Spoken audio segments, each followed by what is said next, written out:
নমস্কাৰ অসমবাসী ৰাইজ, কি খবৰ? সকলোকে মোৰ নতুন এটা ভিডিঅ'লৈ স্বাগতম জনাইছোঁ। আনদিনাৰ দৰে আজিও লৈছোঁ আপোনালোকৰ মাজত কেইবাটাও গুৰুত্বপূৰ্ণ খবৰ। তো কি খবৰ আছে আজি আপোনালোকক জনাম এই ভিডিঅ'ত। তো গতিকে ভিডিঅ'টো কোনো স্কিপ নকৰি শেষলৈকে চাই থাকিব। বলক ভিডিঅ'টো আৰম্ভ কৰোঁ। Welcome to my channel, good luck আছে।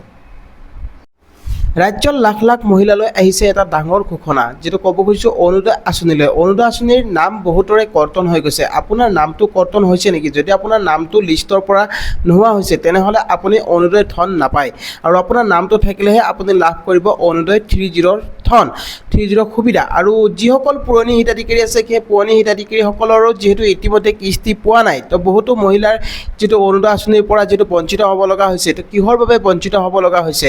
তো চাওক, প্ৰথম কথাটো হ'ল কি, যিসকল মহিলাই অৰুণোদয় প্ৰশেষত আপোনালোকক যিটো প্ৰশেষ হৈছিলে সেই প্ৰশেষত আপুনি যদি ডকুমেণ্ট দিয়া নাছিলে তেনেহ'লে আপোনাৰ নামটো কৰ্তন হ'ব পাৰে বা আপোনাৰ নামটো কটা যাব পাৰে।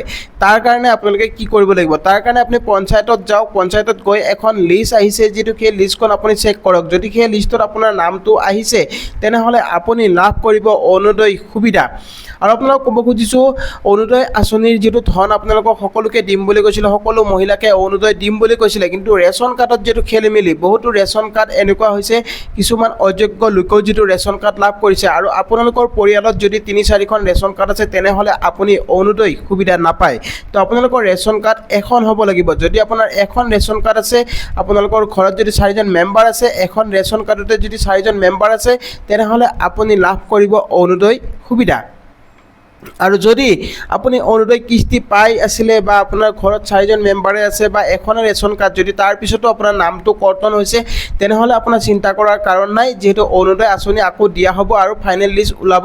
তাৰ কাৰণে আপুনি এবাৰ পঞ্চায়তত এদিন আপোনালোকে যাওক। পঞ্চায়তত গৈ আপুনি খবৰ কৰক যে আপোনাৰ তালিকাৰ পৰা যিটো নামটো নোহোৱা হৈছে বা আপুনি পাই থকা মহিলা হয়, আপুনি যোগ্য মহিলা হয়, আপুনি প্ৰতি মাহে আপুনি অৰুণোদয় ধন লাভ কৰি থাকে, কিন্তু এইবাৰ আপুনি অৰুণোদয় ধন লাভ কৰা নাই। তো কিহৰ বাবে আপোনাৰ নামটো কৰ্তন কৰা হৈছে আপোনালোকে সুধিব পাৰে বা আপোনালোকে এপ্লিকেশ্যন কৰিব পাৰে, ঠিক আছে। তো তেনেকুৱা যদি কৰে আপোনালোকে অৰুণোদয় আঁচনি আকৌ লাভ কৰিব পাৰিব, কিন্তু আপুনি যদি প্ৰশেষত ডকুমেণ্ট জমা নিদিলে তেনে ক্ষেত্ৰত কিন্তু আপুনি নাপাব পাৰে। তো তাৰ কাৰণে আপোনালোকে যিহেতু অফিচত গৈ আপুনি যোগাযোগ কৰিব লাগিব। আৰু যিসকল অৰুণোদয় 3ৰ বাবে আবেদন কৰিছিলে, আপুনি যদি অৰুণোদয় 3ৰ বাবে যদি আবেদন কৰিছিলে বা আপুনি যদি ফৰ্ম পোৱা নাই, যিটো ফৰ্ম কিছুমান জেগাত দিয়া হৈছে আৰু কিছুমান জেগাত দিয়া হোৱা নাই, যিটো উজনি অসমৰ ফালে যিটো ফৰ্ম বহুতে লাভ কৰিছে কিন্তু কিছুমানে নাপালে। কিয় নাপালে? যিহেতু আপোনালোকক ক'ব খুজিছোঁ, তো বহুতে ভুৱা প্ৰচাৰ চলাই আছে। কিছুমানে কৈ আছে যে বিজেপিৰ সদস্যসকলে অৰুণোদয় 3ৰ লাভ কৰিছে কিন্তু কিছুমানে পোৱা নাই। তেনেকুৱা নহয়। আপোনালোকক যিটো মই ক'ব খুজিছোঁ, অৰুণোদয় 3ৰ সকলোৱে লাভ কৰিব পাৰিব, কিন্তু আপোনালোকক যিহেতু কৈছোঁ যে আপুনি দালালৰ পৰা কোনো ধৰণৰ ফৰ্ম সংগ্ৰহ নকৰিব। যদি আপুনি দালালৰ বা যদি আপুনি পৰা সংগ্ৰহ কৰে ফৰ্ম, তেনেহ'লে কিন্তু আপুনি অৰুণোদয় সুবিধা নাপায়। আপোনালোক যিটো ফৰ্ম দিয়া হ'ব পঞ্চায়তত, আপুনি পঞ্চায়তৰ পৰাহে আপুনি ফৰ্ম ল'ব আৰু সেই ফৰ্ম আপুনি লৈহে আপুনি জমা কৰিব লাগিব। যদি আপুনি বেলেগৰ পৰা আপুনি ফৰ্ম সংগ্ৰহ কৰে তেনেহ'লে কিন্তু আপুনি হয়তো নাপাব পাৰে অৰুণোদয় 3ৰ সুবিধা। তো যিসকলে প্ৰশেষত ডকুমেণ্ট জমা কৰিছিলে, আপুনি যদি নতুনকৈ যদি আবেদন কৰাৰ বাবে যদি প্ৰশেষত ডকুমেণ্ট দিছিলে বা আপোনাৰ যদি নামটো যদি আহিছে তেনেহ'লে আপুনি অৰুণোদয় 3ৰ সুবিধা লাভ কৰিব পাৰিব। আৰু অহা এবাৰ 10 মে'ত যিহেতু অৰুণোদয় নতুনসকলে হয়তো লাভ কৰিব পাৰে অৰুণোদয় 3ৰ সুবিধা। যিহেতু মুখ্যমন্ত্ৰীয়ে কৈছে যে সকলো মহিলাকে দিয়া হ'ব অৰুণোদয় ধন। যিসকল মহিলা যোগ্য মহিলা হয় সেই যোগ্য মহিলাসকলে লাভ কৰিব, আৰু যিসকলৰ নাম কটা আপুনি যদি অযোগ্য হয় তেনেহ'লে কিন্তু আপোনাৰ নামটো কৰ্তন হ'ব পাৰে। আৰু আপুনি যদি যোগ্য হয় তেনেহ'লে আপুনি নিশ্চয় লাভ কৰিব পাৰিব। আৰু আপোনাৰ যদি আধাৰৰ লগত লিংক হৈ আছে আপোনাৰ মোবাইল নম্বৰটো মনত ৰাখিব আপুনি কি দিছিলে, ঠিক আছে। তো অৰুণোদয় প্ৰশেষত আপুনি কি মোবাইল নম্বৰ দিছিলে বা আপুনি কি ডকুমেণ্ট দিছিলে, এপ্লাই কৰোঁতে আপুনি ফৰ্মত কি নম্বৰ দিছিলে, সেই নম্বৰটো আপোনালোকে চাই ল'ব। আৰু সেই নম্বৰটো আপোনাৰ আধাৰৰ লগত লিংক হ'ব লাগিব, তেতিয়াহে আপুনি অৰুণোদয় 3ৰ সুবিধা লাভ কৰিব পাৰিব।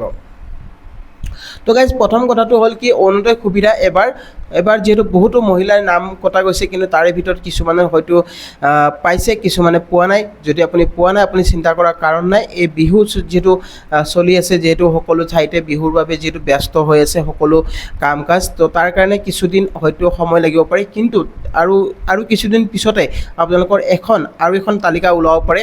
কিন্তু কিমান দূৰ সঁচা কিন্তু মই নাজানো, যিটো আপোনাক ক'ব খুজিছোঁ অনুমানিকভাৱে। কিন্তু অৰুণোদয় 3ৰ আৰু এখন লিষ্ট ওলাব, সেই লিষ্টখনত আপোনাৰ ফাইনেল লিষ্ট থাকিব। সেই লিষ্টখনত যদি আপোনাৰ নামটো আহি যায় তেনেহ'লে আপুনি অৰুণোদয় 3ৰ সুবিধা লাভ কৰিব পাৰিব। আৰু যদি আপোনাৰ নামটো আহি গৈছে বা আপুনি যদি ফৰ্মত জমা কৰিছে তেনেহ'লে আপুনি ধন কেতিয়াৰ পৰা লাভ কৰিব? অৰুণোদয় 3ৰ ধন যিটো অহা 10 মে'ৰ পৰা হয়তো আপোনালোকে লাভ কৰিব পাৰে অৰুণোদয় 3ৰ সুবিধা। তো গাইজ, অধিক জানিবৰ বাবে আপুনি আপুনি পঞ্চায়তত খবৰ কৰক, পঞ্চায়তত আপুনি সকলোখিনি তথ্য আপুনি জানিব পাৰিব।